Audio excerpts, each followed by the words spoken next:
So I have a funny story for you. Ooh, what you think? Okay.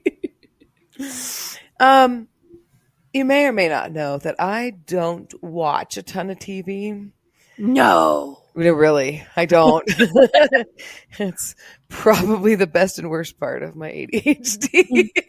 I like lose track of time. I once watched like 13 hours of Say Yes to the Dress and didn't move for 13 hours. And my children are like, what? I'm like, it keeps autoplay. Like, I can't. And they think it's funny because if I do start watching something, they'll like have conversations with me and they're like, watch this. She has no idea that any of us exist. So the other night, my daughter turns on the TV and I was like, I'll sit and watch some TV with you. This is a nice, nice relaxing evening. She starts looking for shows and she likes like Crime Scene and like The Walking Dead and like Dexter and shows like that. And I'm Yeah. like, no, I get stuck in my head visually. I can't do it. It becomes a part I could have. I just can't. It's too real. I can't do it. So she puts on this show and we start watching it. And it's a fire department show. And I'm just watching it. And then all of a sudden, there's a character named Chimney in it. Oh, you were watching 911. And I was like, oh, this is the guy that Chimney is named after in my podcast. Because I've never, you're like, no, trust me, we want to name him this. And I'm like, sure, no problem. So, yeah, I was like, It's very fitting, isn't it is it? very fitting. And I'm like, hey, it's like all of a sudden he was like, something, something, something, Chimney. And I was like, this is what we're watching. So, yeah, there you go. That was my funny story. That is so funny. That I'm so glad you got to know how Chimney was named. Yeah, like a light bulb moment. I was like, oh. Yes. So welcome to the chapter 6 mini-sode. We are calling this chapter There's No Cure for This. You will see why as the chapter unfolds. We will be covering from January to around May of 2020. So we're not covering a long span of time, but as you will discover in this chapter,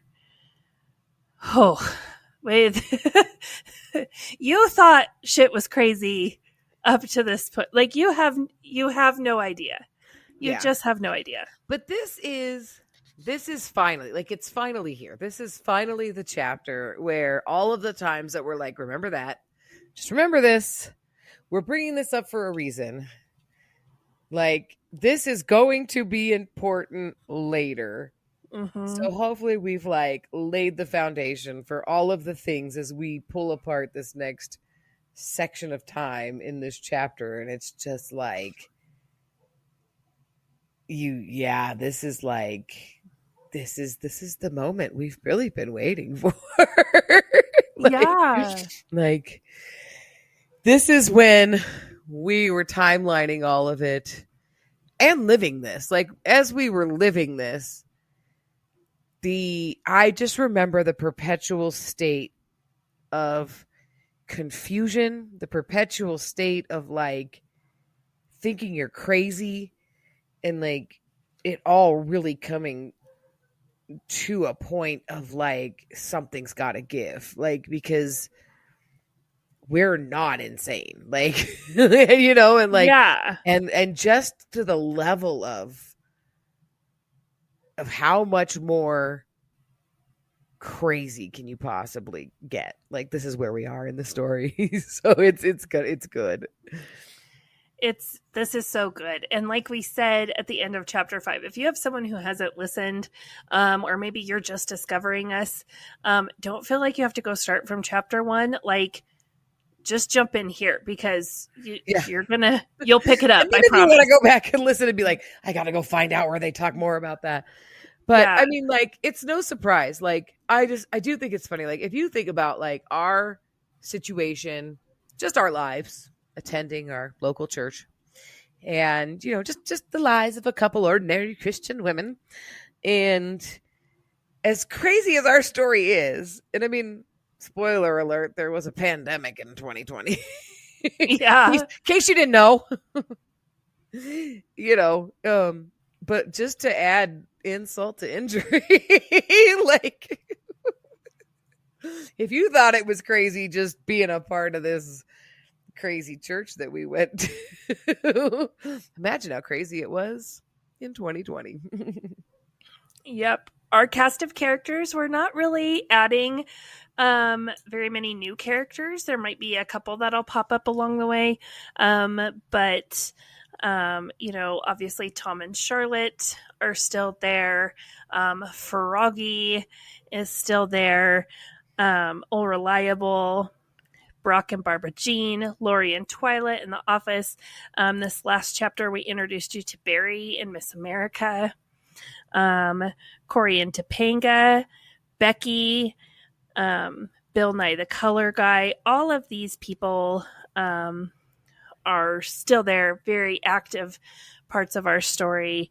The Beer Ministry couple, Schroeder, the Griswolds, and Chimney and Maddie are all our lives are going to converge, and even though we may have only mentioned people here or there, all of a sudden all of these people are going to just like dump down in the same place at the same time, and spoiler alert, it's gonna get crazy.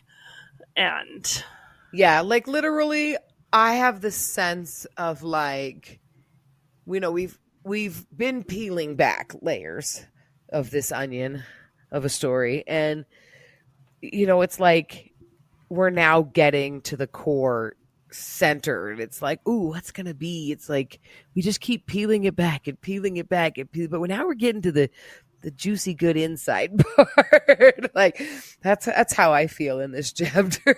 It's like, yeah, all the peeling of layers and all the digging and all of the like, if you didn't understand the method, to our madness at any point, it's all going to unfold into this beautiful display.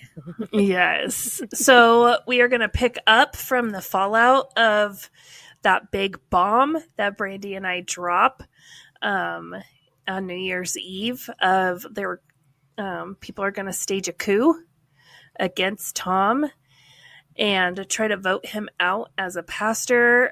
So this chapter, you're going to find out, how does Tom respond to all of that?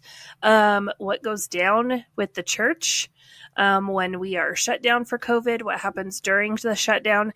How do we reopen?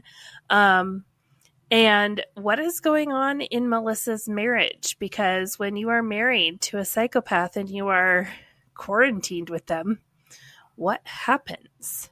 So we are going to dive into all of those things this chapter.